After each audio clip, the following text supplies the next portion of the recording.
N'Keal Harry was an absolute steal at 32. What are you guys talking about? Forget Tom Brady's passing numbers. He's the GOAT because he was the best punter in the NFL. I take Johnny Hekker over Patrick Mahomes to be my quarterback any day.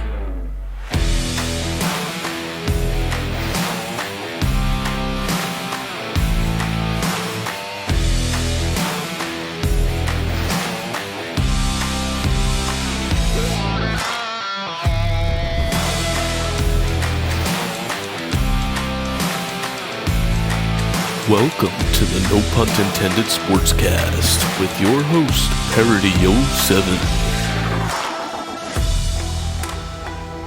Welcome back to the No Punt Intended Sportscast. I'm your host, Guy, along with, of course, as always, the Dawgs.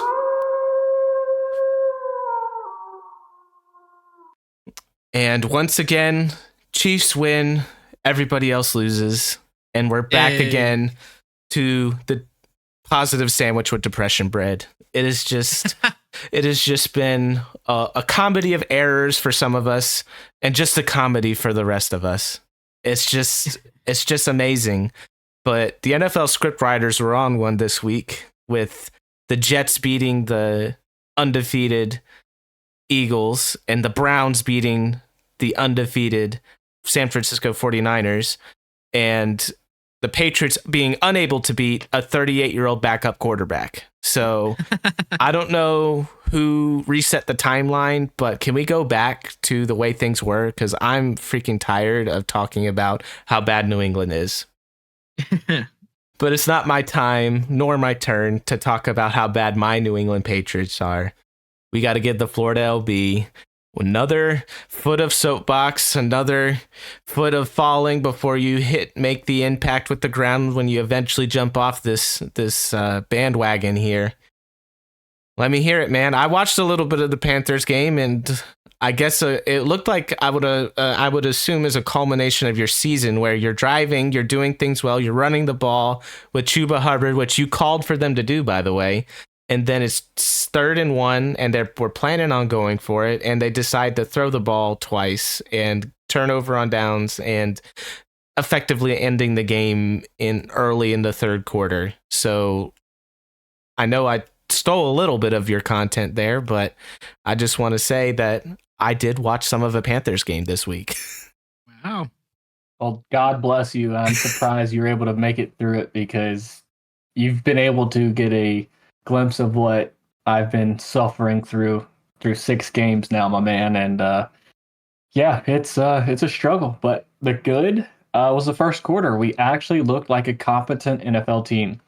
We were up 14-0 after the first quarter, which if you'd have said that going into that game, I thought you were on crack and that there's no chance in anything that we would have been able to do that. Hold the best NFL offense at 0 points in a whole quarter was very impressive. So that's obviously the good. And like you mentioned earlier, they out of necessity, really, because Miles Sanders was inactive with I believe it was a shoulder and chest injury, fed Chuba the ball, who did very well. He ran 19 carries for 88 yards and a touchdown. So I expect him to continue to do that going forward. That was encouraging. Bryce looked pretty good. He went 23 of 38 for 217 yards and a touchdown to Adam Thielen, which I predicted at the outset of the season his red zone targets would, result in touchdowns. And so far that's coming to fruition. He's got 4 touchdowns on the season. A lot of them coming within the red zone. So that was obviously good for my ego. Going to continue to inflate that because that's about the only thing positive going right now. Our defense is totally outmatched, by that Miami Dolphins offense, and I'm not really surprised at the score. Obviously, I predicted the score would be a little bit different. I thought that Carolina would lose 49-16. We lost 42-21. 7 of those points for Carolina came off of a pick 6 late when Tua was out. So again, it's a little bit inflated in terms of, overall score. We probably should have lost 42-14. I don't know why Miami was throwing the ball with under 4 minutes to go in the fourth quarter, other than just getting guys reps and looks and stuff like that. It's But an that was a extension of gift. the running game. That's what they would I mean, say. I mean, it might be, but it definitely backfired on him. And my guy Troy Hill got a pick six, so that was nice to Yeah, see. it's tough to look down a guy in the flat and just sit there and try to hold a quick slant to a guy that you know is not getting the quick slant thrown to him, and throw a lollipop out there on the sideline and expect it not to go back to the other direction. Yeah, I definitely agree with that. Those are the throws on the field that you definitely don't want to be late on. Obviously, for reasons that we just mentioned. Sure. But some more good is obviously player specific at 0-6 as a team. You know, there's not much overall good. But an interesting stat that came out of Week 6 is that Adam Thielen is the first Carolina Panthers wide receiver to go back-to-back weeks with 100+ receiving yards and a touchdown since Steve Smith did that in 2008. The dog. So shout out to Adam Thielen. Yes, sir. Good for you, man. However, I think that's an indictment on the front office of the Carolina Panthers. I mean, the way the NFL's been played since 2008, how it's such an air raid type league now with guys throwing the ball 50+ times a game. That's in my opinion ridiculous that it took 15 years to have that stat line. I think it's a proof that Carolina has not invested in their offense on the weapons. No offense to DJ Moore, obviously he was the stand-in number one for a little bit, but again he was more plagued by poor quarterback play and not having a true quarterback. There's a quarterback carousel which probably spanned 6 or 7 guys while he was there, so that's not an indictment on him. That's just the reality of the team at that point. But yeah, so I'm happy for Adam Thielen. I'm happy he's doing well because that's boding well for my predictions, and super happy for him. He got let go by the Vikings, so he's kind of having a prove it season to himself and to the league. But that's about the extent of the good. Obviously, the bad is we're 0-6, and we were 0-6 for the first time since 1998. So that is horrible. Our season is over with in terms of any possibility of making the playoffs or just playing competitive football. I don't foresee that happening. Interestingly enough, Carolina has given up the most points in the NFC at 186 points after Week 6. Jeez. So you're not going to be winning many games with that stat. Mm-hmm.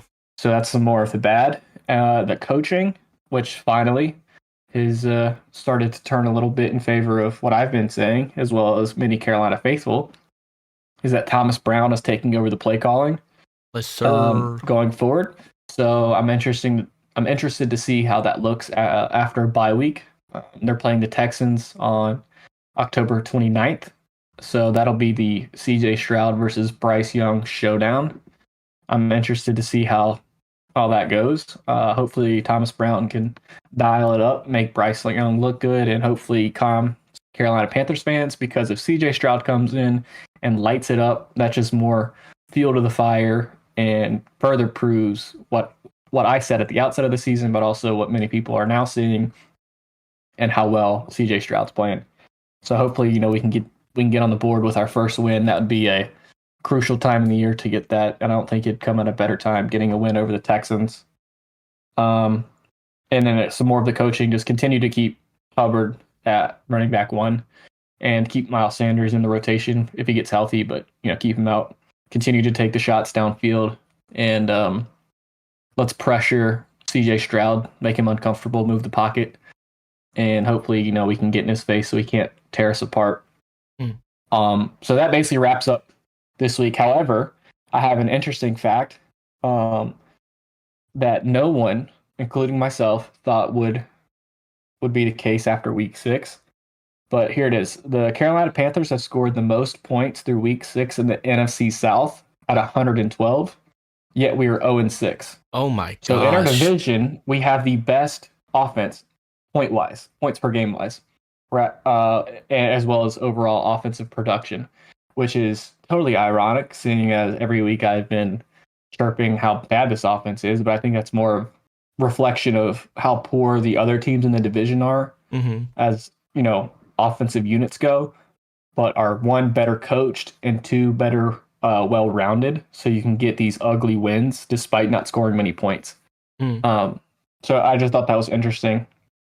And again, that's something that would have, gone under the radar. But, when I'm looking up, interesting stats, because obviously there's no good football being played really by Carolina. It's just something I stumbled across. So, I'm trying to find unique things, because I know people don't want to hear me rant about how bad the Panthers are. I'm sick of it myself.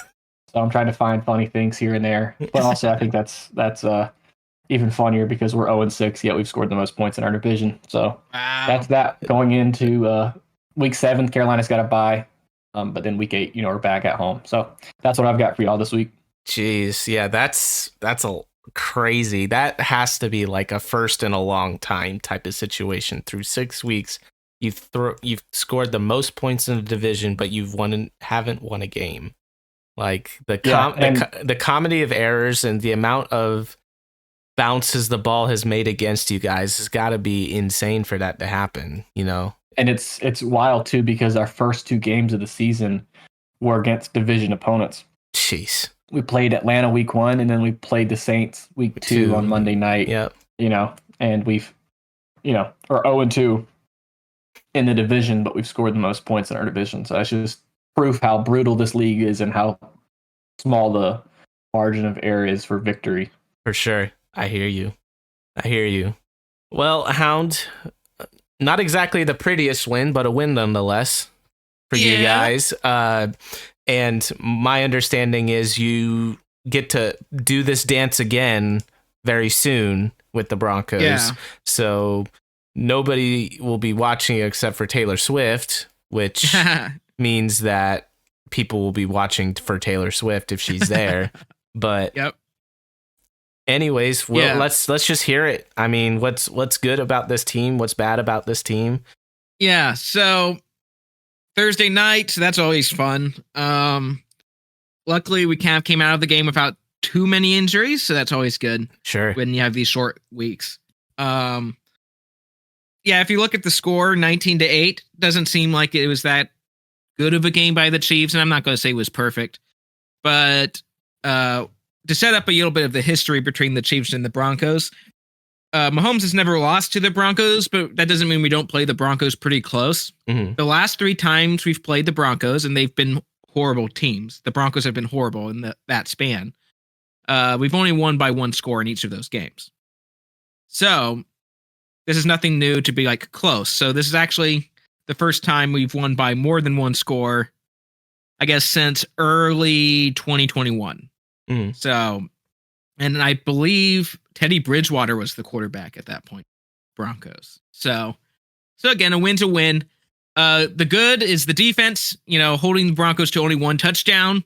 Russell Wilson threw for only 95 passing yards, and he had 2 interceptions. So perhaps one of the worst games of Russell Wilson's career. So, he's had a lot of those recently. He's had a lot of those, but this is the least I think he's thrown out.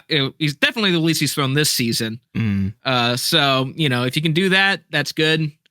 Because actually going into this game, he was doing okay on yardage. Like, he wasn't doing amazing, especially like finishing drives, but he was okay on yardage.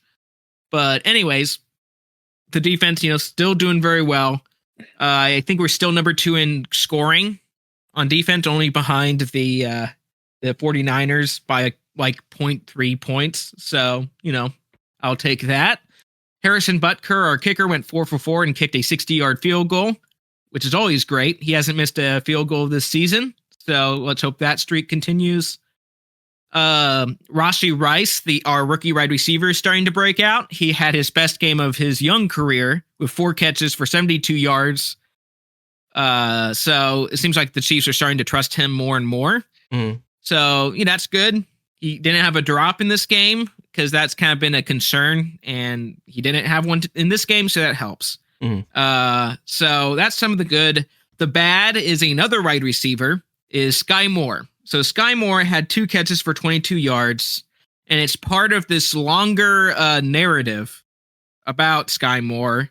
that he is becoming less and less relevant in this offense and is basically not going to be utilized. Maybe for good reason. I'm not saying that they should be used more. It's just he isn't. There are 4 more players on this Chiefs team that have more receiving yards than him. He is 5th in receiving yards on this team that don't have great wide receivers to start with. Facts. So everyone is expecting Sky Moore to be the number 2 guy. He's the number 5 guy right now. So he only has 145 yards on the season in 6 games. So he's doing awful. He's doing really bad. And again, with Rossi Rice starting to step up, I think this streak is going to continue. Sky Moore is just, he's had a chance and opportunities, and he hasn't been taking them. For the offense didn't have an amazing game. Total yardage, we were fine. We had around 400 yards on offense total. Mahomes threw for over 300 passing yards and completed about 3/4 of his passes. So we were doing okay there. The problem is we were getting stalled out in the red zone. We kicked 4 field goals and only had 1 touchdown. You have to convert those field goals into touchdowns. That changes the whole perspective of this game. And we actually had another opportunity to drive, but we decided to do a fake field goal try on I think it was around the 10-yard line. So we could have had even another field goal, I guess. But it's just this thing. We just were not able to get into the end zone in this game. We were able to drive down the field, just not get in the end zone. And that kind of leads into coaching, where our coaching staff went for tricks instead of treats in this game. Nice. We went for all of the trick plays. We did a fake field goal try where we tried to do the brotherly shove with a punter, which is crazy. Yeah. And it's if you're going to try for 4th and 2, instead of trying to do this fake field goal debacle, maybe just put it in Patrick Mahomes' hands. Maybe that would be more successful. We tried a Kadarius Toney pass, which also failed. The only trick play that worked was Kelsey's lateral throw to I believe it was another tight end. After he caught it, he lateraled it backwards, which was pretty cool. But Bell. It was not even planned. Yeah, he went to Blake Bell, and it was not even planned. Kelsey just did that. So Jeez. That was not the coaching staff. The coaching staff can't even take credit for that. Jeez. So Kelsey, before last season, because he's done this a couple of times, last season said he feels that's one of those plays that's in the NFL rule book that's not taken advantage of enough, that you can lateral a bit backwards. So, he's been wanting to do that, and it worked out. But yeah, that had nothing to do with the coaching staff. So overall, a win is a win against an opponent that we normally only win by 1 score against anyways. So we won by 11 points, so I'm not going to be sad about that. Our defense still looks good. Our offense was driving down the field, but we just weren't able to get into the end zone. So if you can turn half of those field goals into touchdowns, you're talking about a 27-score game, and that's pretty acceptable. Sure. So anyways, that's it. There you go. Once again, Andy Reid needs to eat his vegetables. Yes, he needs to eat his vegetables. Instead of going for that early Harvest Fest candy. It's just, oh my goodness. The spoopy season has gotten to his head already. What's crazy with Andy Reid is he does trick plays when he doesn't need to do trick plays. It's really weird. He always does them in kind of these moments where it's you don't actually need to do anything. Trick, most people we'll do a trick play when we really need a big play, but not him. We'll do a trick play when it doesn't matter. Yeah. So it's okay. It's 2nd and 6 from the opposite 35. Yeah. They're up by they're up by 12 or some random score like that. It's the middle of the 3rd quarter. If you kind of started running the ball, things would start, winding down and that sort of thing. And he's like, nope, I want to have Travis Kelce snap the ball like his brother after the center snaps it to him. So a double snap fake. Yeah. Bongo Louie double crosser on 12 break. It's just well, that's without me even mentioning that we did do a direct snap to Kadarius Toney, which also ended with a -3 yards Yeah. So it So doesn't work. stock on trick plays is down. Let me tell you that much right now. Yep. Just in general in the NFL, the only trick play that I've seen work with like consistent success and for it to be made sense when it was called was the flea flicker that the Lions and the 49ers ran last week. That's the only one I can think of that like actually made sense to run. It was ran well and they both ended in scores. Yeah. So And again, here's my thing. I'm okay with trick plays if it ends up with Mahomes throwing the football fair enough. or touching the football. But all these trick plays was specifically cutting Patrick Mahomes from even touching the football. So it's like, what are we doing here? Yeah. You'd rather Kelsey throw it to Mahomes than have Mahomes throw it or whatever. Mahomes not even be part of the equation. I hear you. Yes. It can't be a decoy if he doesn't touch the ball. Yep. Exactly. No, everyone knows he's not gonna get thrown the football most likely if he's out. Yeah. I hear you. Like, probably not. Probably not. Well, it's my turn. It's been a good season, fellas. Thanks for allowing us to put our name in the hat, but New England is done and over with. And we That's lost. Not very patriotic of you. We lost this weekend. Our draft stock still went down. Like, I don't know how that happens. How do you lose a game and you end up getting a worse draft pick because of it? That doesn't even make any sense. I think we went down from 4 to 6 this week because of our loss to the Las Vegas Raiders, excuse me. Wow.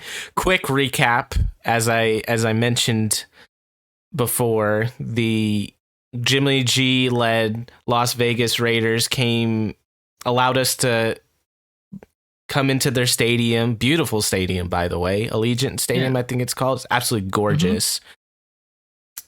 And Jacoby Myers was nice enough to score on us. Jimmy Garoppolo was nice enough to look like the good Jimmy G and not the bad. The announcers were nice enough to give us a bone by saying that we hadn't had an interception in 5 games. And then we literally had an interception on the next play. So thanks, Tony Romo, for that. And thanks, Max Crosby, for absolutely destroying my hopes and dreams. And thanks, Devontae Parker, for dropping the best ball of the game. So I saw that one. That is the very quick overview of what happened. But so the offensive line at times looked competent. And the running backs at times looked like they were going to get good yardage. And the passing game at times looked competent as well. But most of the time, it looked like the rest of the season, which is that it's not looked very good. Not having Demario Douglas out there made it less entertaining for me. But not having Juju Smith-Schuster out there made it more entertaining for me. So that makes me happy for sure. Quick little stat for you about Juju Smith-Schuster and our third string tight end, Pharaoh Brown. They have the same amount of yards, 86 yards. Pharaoh Brown has caught 3 passes all season. Juju Smith-Schuster has caught 14. And they both have 86 yards receiving this year. And guess what? Pharaoh Brown has a touchdown and Juju does not. So there you go. That sums up our season. Our third string tight end has the same amount of receiving yards, as the most expensive receiver on our team. So there we go. So that's, as much as that sounds like bad, that's about as much of good as I can pull from this. Mac Jones did look more competent this week too. He looked decent. I won't say that he was like, oh my gosh, this is the Mac of the Philadelphia Eagles game, because it definitely wasn't, but it was not the Mac of the last 2 weeks. He didn't look quite as sped up. He didn't get out of the pocket quite as much. Tried his best to make plays from the pocket when he could. And it looked better. It definitely looked better. He made a really bad mistake, absolute misfire, and threw it right to the other team. But guess what? That was when he was outside the pocket trying to do too much. So I think his days of rolling out on his own, not planned rollouts, because they ran a play action plan rollout, and guess what? It worked. And guess what was after? Us running the ball. So, and that was definitely one of our better drives of the season. The drive right after halftime was a really nice drive, but there wasn't much more after that. Yeah. So more specifically, the bad. I just can't stand that the injuries and the penalties are piling up every week. We had more people get hurt this week. We had penalty after penalty after penalty. I didn't look up the stat, but we had to have had over 100 yards of penalties in this game, and that was part of the difference. And the hidden yardage there is Zeke had a touchdown, would have been the difference in the game, that a soft blocking call was called. Now, I mean, don't be in a position where it gets called, but at the same time, come on, refs. Yeah. I mean, give me a break. They're rigging it for the Raiders. Yeah, of course. There's enough former Patriots players on the Raiders for That's true. For it to, it was Patriots East versus Patriots West. Tom Brady is on the Raiders. That's true. Ownership now. That's he has true. their ear. In a way, he technically paid the refs. In a way. Yes, that's true. So, in a way. The other thing that I really should have included in the good, but in essence, it's tied into the injuries. This defense is being held by a string. If we lose another player, this defense will be abysmal. We're already 24th in scoring, but 10th in yards. So that's the silver lining there. But man, if we lose Anthony Jennings or Jabril Peppers or Jelani Devine or Jawan Bentley, this defense has got nobody else. We're down to our 4th and 5th string corners plus JC Jackson.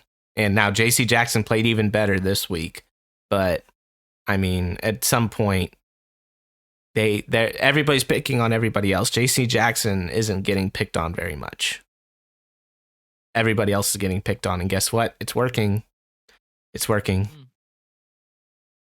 The silver lining again is that if this offensive line could ever get healthy, maybe we have a shot. I mean, Tyquan Thornton came back this week, and there were several times that on the TV copy it seemed that he was open deep. But guess what you need in order to throw deep? Time in the pocket. And that didn't happen. Yeah. And I'm going from bad to now worse. Devontae Parker. Holy crap. Catch the freaking ball. Is literally the best ball of the game. It was a dime down the left side. It was right after the 2-minute warning. I think it was technically second down. It was after this 2 penalties and all this other stuff. And Max said, screw it. And he just made the best throw of the game. Definitely his best throw of the game. And of the other 2 quarterbacks that played between Jimmy G and Brian Hoyer, I thought it was the best throw of the game. And he had it in his hands and he bobbled it and it fell to the ground. And if he catches it, that puts us right around the 50-yard line or the plus 45 and gives us about, a minute to go about 15 yards and give our rookie kicker a chance to win the game, which I wanted to see for the sake of whether or not we need to keep our rookie kicker around too. But Unfortunately, he didn't get that opportunity. And Devontae Parker dropped the ball, and then we had to delay a game, and then Max Crosby ended the game with a sack in the end zone, causing a safety, which means the Patriots had to punt it with no timeouts to the Raiders and effectively end the game there. So that's more of the bad. The coaching.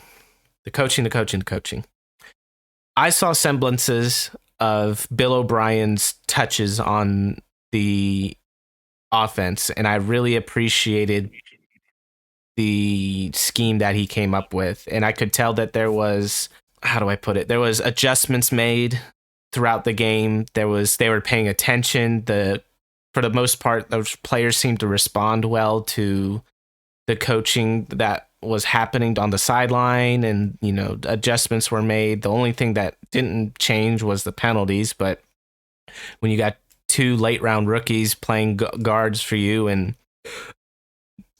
somebody that was on somebody else's team probably about to get cut starting for you at right tackle earlier this season. I mean, you can't really ask for very much from that offensive line. And I feel for David Andrews and Trent Brown because they're playing relatively well comparatively, obviously, but you know, that David Andrews is steady Eddie, always playing well for us, and Trent Brown seems to have kind of shapened up a little bit, but the problem is no one else is playing well around them, so it doesn't mean anything. If you have one sieve, sometimes it's enough to make the leak turn into a flood. So that's the kind of where the coaching is now. I would continue on some of the coaching stuff, but it's more so about Boston media, and we have a new segment I'd like to introduce, and it's called Check the Receipts. And what Check the Receipts is we're going to go through some of the things that we've been, maybe not things we necessarily predicted as stuff as we've written down, but more so things that we have said. And I'm going to start just to kind of give an idea of what we're talking about here. I said, and I checked at the second part of our week 2 podcast. I think it's like episode 11 or something like that, maybe episode 10. I said the Patriots are bad. And that was after week 2. Okay. Like, that's, YouTube says it's 2 weeks ago. It's 3 weeks ago, 4 weeks ago now. The Patriots are bad, and media, especially like national media, Boston sports media was on this last week. Okay. Like that's when they were saying New England was bad, and the rest, like Pat McAfee has said it. And now Colin Cowherd and a few other guys have said New England is bad. I have said for weeks that New England is bad, and y'all finally caught up. Finally, like, give me a break. But here's the problem. Boston media. Do you really want to know what it's going to be like without Bill Belichick out of New England? I saw something today from Felger and Maz, who's the most popular radio show regarding New England, and they were talking about Bill Belichick's next coaching stop. What team he's going to coach for next. I don't want to hear it. Okay. Do you understand the hand we've been dealt? We started with the hardest 4 weeks in the NFL, 2 potential Super Bowl teams, and then one that could possibly be in the NFC Championship. Okay. We hung with one. Okay. We almost beat the other one in a quarter and a half of good ball. Then we beat the Jets, who we were lucky Aaron Rodgers wasn't playing, because we wouldn't have beat him if Aaron Rodgers was playing. And then we absolutely got the doors blown off us by Dallas, who is a team that could potentially be in this NFC Championship / Super Bowl, depending on how Cowboys they are for the rest of the season.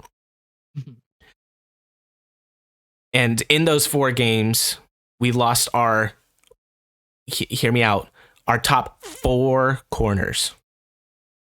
4. We lost our best pass rusher. And our best player by far.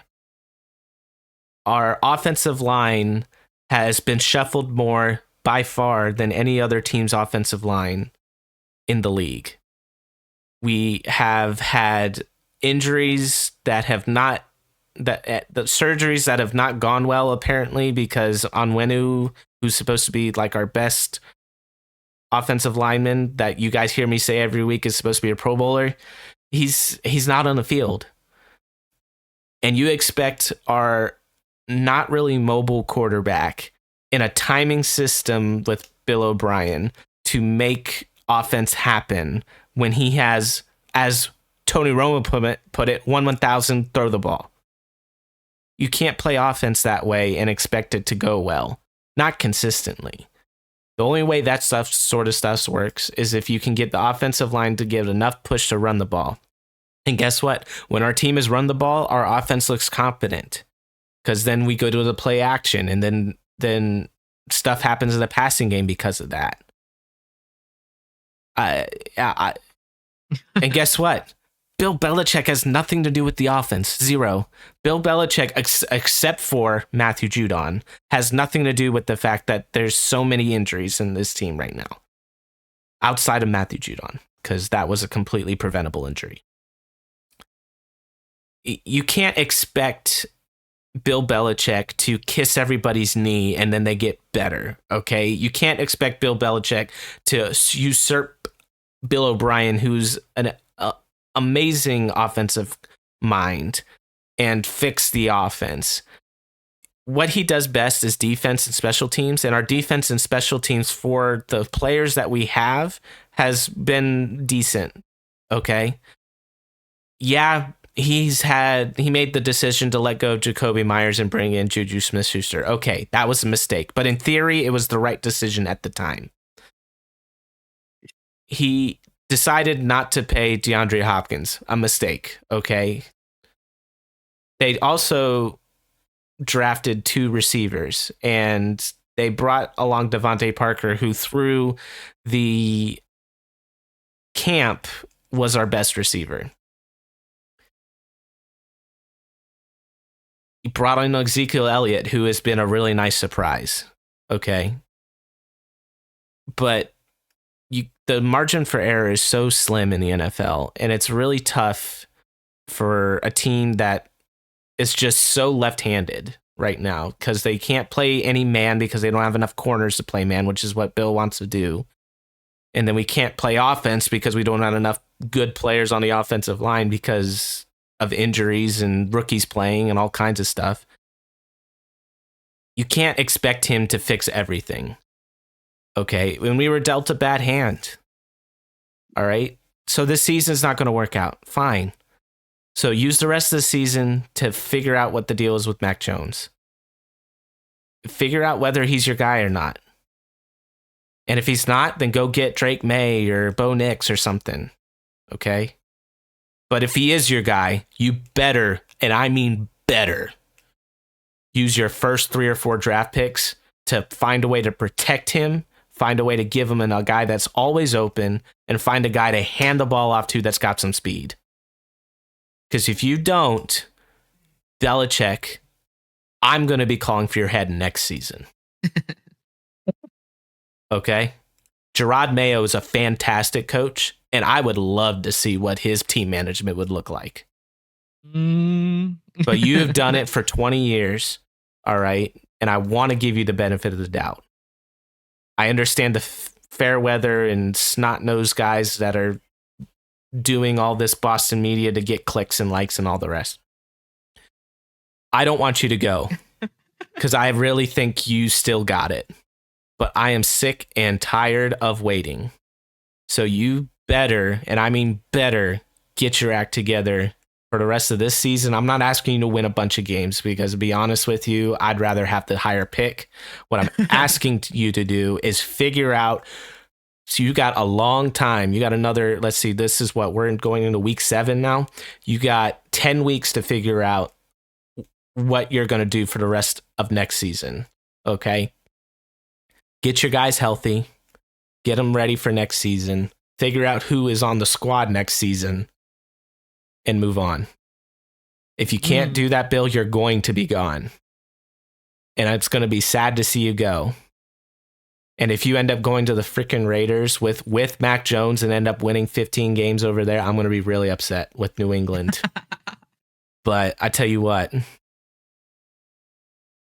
I'm giving you a mulligan because it's just been a comedy of errors. The ball has not bounced our way this year. It just hasn't. And that's fine. You can't coach around bounces of the ball, not all of them. But you better do your darndest to try and get this thing rectified by next season. I kind of went off the rails a little bit, so I'm sorry, guys. Hey, it turned in from check the receipt. I find it very interesting because that's what everyone's been talking about. Well, a lot of people have been talking about is Bill Belichick. And again, this is not particularly a new conversation. It's just different because now it's starting to become more relevant, because the question always was, is Bill Belichick or Tom Brady more responsible for the wins of the Patriots? That was always kind of a big thing. And the problem is, because for me personally, I always thought it was Bill Belichick. Right? I was like, Tom Brady benefits. Bill Belichick's defense have always, carried it through. But this statistically, I mean, Bill Belichick has a losing record if Tom Brady's not on the field. Yeah. Just straight up. Yep. So it's hard. So that causes a lot of people to doubt, because that was always kind of a fun hypothetical question, like, oh, who's better? And now that that's something that we can start to actually judge a little bit. Yeah. It's starting to be like, well, is he actually, Right. Did he just benefit from having the best quarterback to ever play ever play football? Sure. So, because he first coached the Browns before the Patriots, and he had a losing record with the Browns. He then came to the Patriots, got Tom Brady, or had Tom Brady playing just kind of randomly because of injury, and it worked out. And now, since he's been gone, he has a losing record since 2020. Overall, he has a losing record.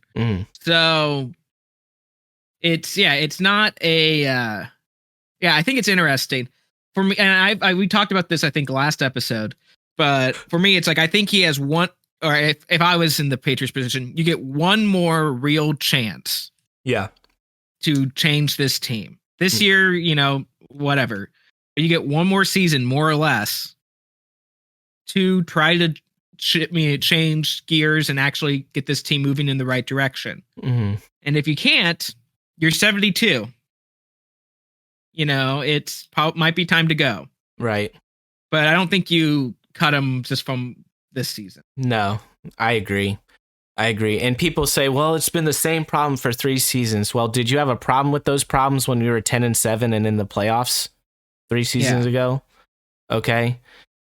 All right. And nobody faults Bill Belichick for taking Cam Newton in a team was literally the most talentless team in the league and winning 6 games. Like, nobody's faults him for that either during the COVID season. Yeah. You also, you do fault him for last season with his decisions to put who he put as his offensive staff. And this season, you can't really blame him for the injuries and just the comedy of errors that have just not gone our way. If any of these decisions that he's made would have worked, it would have changed the outlook on the season. We could be a 3-3 team right now. Honestly, you keep Jacoby, we're a 3-3 team. You end up signing DeAndre Hopkins, we're a 3-3 team. Easy. And it's just not worked out that way. And it's been just one bad ball after another, and that's kind of where it's at with that.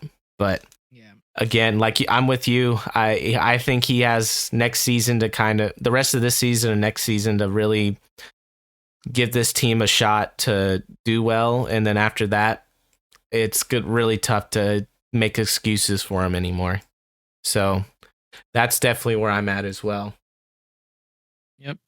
I might have to change the receipts to a rant, but Hound and LB do have receipts that need checked too. So forgive me for going off, but LB, go ahead and what receipts do you have that you would like scanned and registered here? Well, yeah, I just think it's perfect timing to bring this back up, and it's the Chicago Bears' new starting quarterback who's going to get their second win in Week 7 over the Las Vegas Raiders. Tyson Bagent came in last week when Justin Fields went down. It's looking doubtful that Justin Fields is going to play this week with a right thumb injury. I think it's a dislocated thumb. And if he is what they think he is, I don't think they'll rush him back, and they'll hold him out. So I look for Tyson Bagent to get their season a little bit back on track with a win this week over the Raiders. And when it happens, hey, I told y'all, I've been saying it. Go look since, was it April, I think, in the draft. Mhm. Everybody missed him in the draft. I don't know how you do that. Bunch of bots. You know, let 7 rounds go by. The guy's going to light it up this week. And there's glimpses of that this past week against the Vikings. He completed 71% of his passes for 83 yards and scored a touchdown against a pretty good Vikings defense. You know, I think they pressure the most in the league. So to come in off the bench cold without taking meaningful snaps in an NFL game and to, you know, handle it as well as one could expect, I fully anticipate him balling out this week with the, you know, first team reps that he'll likely be getting in practice, as well as, you know, game plan tailored around his skill set. And I think the Bears are going to rally around him. I really do. I think he's going to give them a shot of energy, much like, you know, Taylor Heineke did for the Commanders back in the day. DJ Moore called him. He said he's got the dog in him. Guy said he's a baller. I mean, you know, that's obviously what you want, and it's expected from your teammates to, you know, go to bat for you in the media, but it's certainly not required. And I don't think guys are going to give their seal of approval with compliments and things like that if they don't genuinely mean it. You know, I think they'll just give them the canned response of, yeah, we have faith in the guy, blah, blah, blah.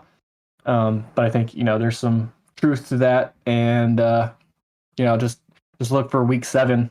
And, hey, I told y'all, so you're about to see it. Yeah. And my prediction's going to come true if he starts. I think they win. So, hey, right now, Tuesday, October 17th, mark it. This is another receipt. I'm confident, fellas. So go ahead. We'll clip this and we'll play it back after they win. So we'll wait. I told y'all. Heck yeah. See, that's what a check the receipt rant is supposed to look like. So I apologize for my... I had that rant came out of me. So Hound, go ahead and give another exemplary performance here on check the receipt. Yeah. So before the season started, we all had to give our Super Bowl predictions, and I picked Kansas City, obviously from the AFC, because, you know, that's the smart choice. Everyone agrees with it. But then I decided to not pick the 49ers or pick everyone's favorite Eagles. Or the Cowboys, if you wanted to be to even go down that route. I picked the Detroit Lions to go to the Super Bowl.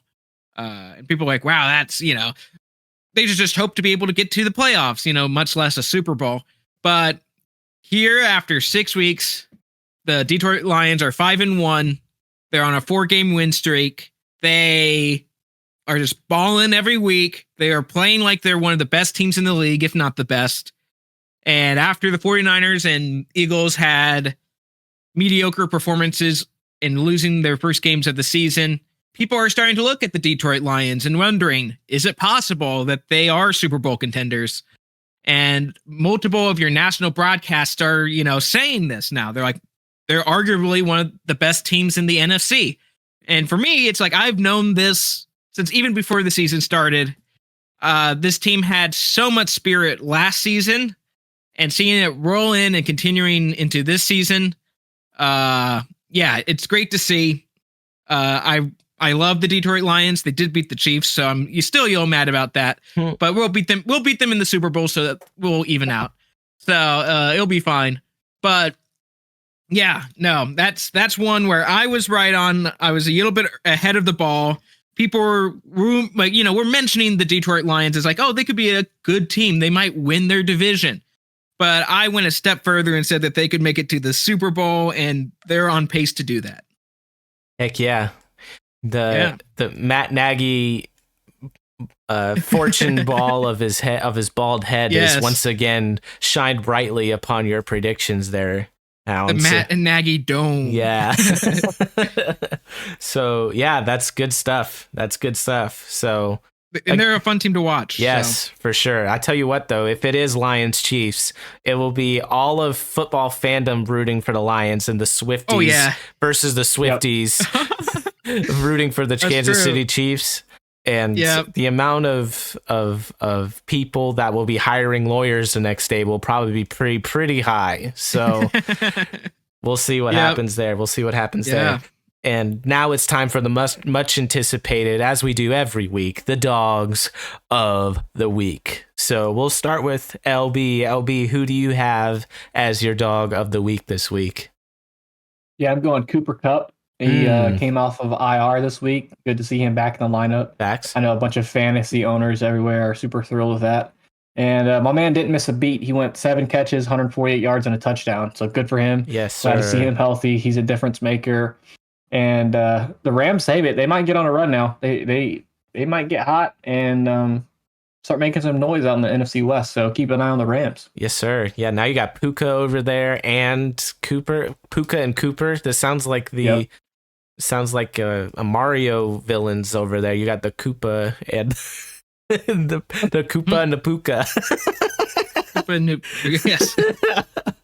Oh my goodness, that's funny. All right, Hound, who's your dog of the week?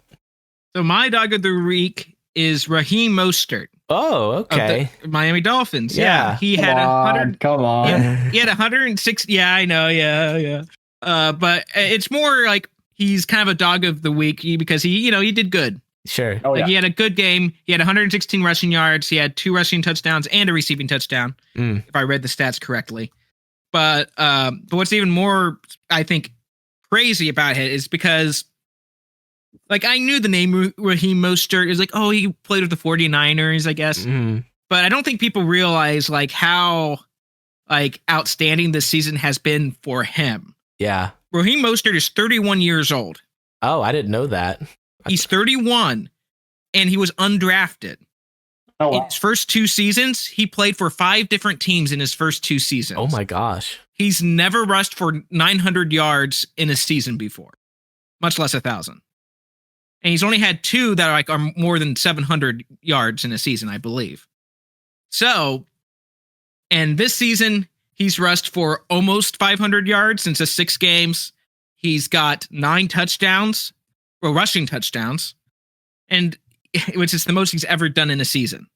And he's done that in 6 games. Good grief. So, I mean, amazing to see an old guy can learn new tricks. He's doing great. It's great to see those types of stories. The kind of the underdogs, the players who've had to work, probably be on practice squads, being the number 3 running back on teams and never carry the ball all season, and see them work up and then get their moment and actually, seize it. Taking that opportunity and running with it. For sure. Anyways. Yeah. Yeah, good for him. Good for him. Absolutely. I didn't know. I knew he was undrafted. I knew he hasn't been a really big name or anything like that. He's a speed guy, but holy crap, he has had an amazing season. Fantasy owners that picked him in the 5th and 6th round, I'm sure, are absolutely elated right now to have him on their team. Yeah. And Mike McDaniel is just the king that with the scepter that turns everything to gold. So, I mean, he has turned that organization around despite the less than ideal owner of that team that should be probably in prison. So we're just going to leave that alone. Leave that alone. The dog of the week for me is Max Crosby. Max with 2 X's. Nice. Yes, he double X. He only had half a sack, but his half a sack was that game ender in the New England game. Yeah, it's really frustrating to have to pick a dog of the week for the team that your team played against. But he is kind of similar to what Hound was talking about. He's kind of an under the radar guy, but he is just all motor, highest motor, I think, in the NFL. I think Aiden Hutchinson kind of models his game after him too a little bit. I mean, the guy just absolutely doesn't stop. As the highest, going into week 6 was the highest pressure rate D end in the entire league. And that didn't change this week going up against the boo-boo Patriots and Vidarian Lowe at right tackle, who gives up the most pressure percentage in the league. And right when you thought that Max Crosby was going to end the game without a sack, he not only had a sack, but it was a safety that effectively ended the game. So he's a dog for getting clutch points and for obviously just being the type of guy that doesn't always get the most praise because he's on a team that's mediocre at best and all the rest. But congratulations to Max Crosby, to Raheem Mostert, and to Cooper Kupp for being our dogs of the week this week.